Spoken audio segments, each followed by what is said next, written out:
voici 9 green flags qui, quand on voit ces choses-là chez un individu qu'on commence à fréquenter, ça nous indique qu'on pourrait fort probablement, du moins avoir confiance en cette personne-là ou qu'on se dirige sûrement vers une personne qui semble bien pour nous. Quand la personne sait où elle s'en va et sait ce qu'elle veut dans la vie, c'est très rassurant. Ça, c'est une des premières choses. La deuxième chose, c'est quand la personne prend soin d'elle, de sa santé, de son apparence, de son hygiène. On voit que c'est important pour cette personne-là. Pas juste dans le fait de paraître, c'est pas ça, dans le fait d'être bien pour elle-même, de prendre soin d'elle. Ça, c'est un point vraiment important. Le troisième point, c'est quand la personne nous regarde, il y a un fort contact visuel. Elle n'est pas toujours en train de regarder ailleurs, de penser à autre chose, d'essayer d'éviter votre regard. Quand elle est là avec vous, elle vous regarde dans les yeux. Le quatrième point, c'est la capacité à respecter ses convictions, ses valeurs et être capable de se tenir debout, même si les autres autour ne sont pas d'accord avec ces points. Le cinquième point qui est vraiment important, c'est la capacité à la personne de gérer son énergie sexuelle, de ne pas toujours être omnubilée ou de ne pas être fragile à l'apparence des autres personnes autour d'elle.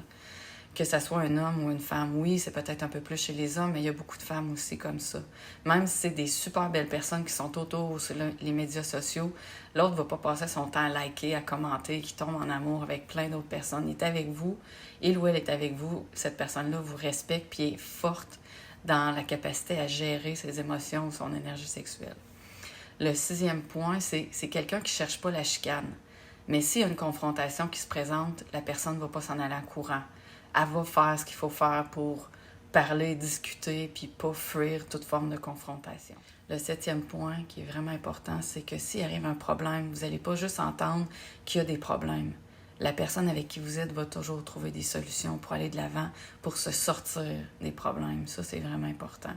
L'autre point, qui est le huitième, c'est que la personne va prendre responsabilité de ses émotions. Ça ne sera pas la terre entière que c'est de la faute d'un tel, d'une telle, puis que le destin a fait ci, a fait ça.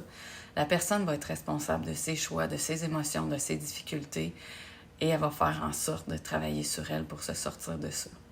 Et le dernier point, non le moindre, c'est que la personne est gentille, respectueuse et vraiment amoureuse de vous.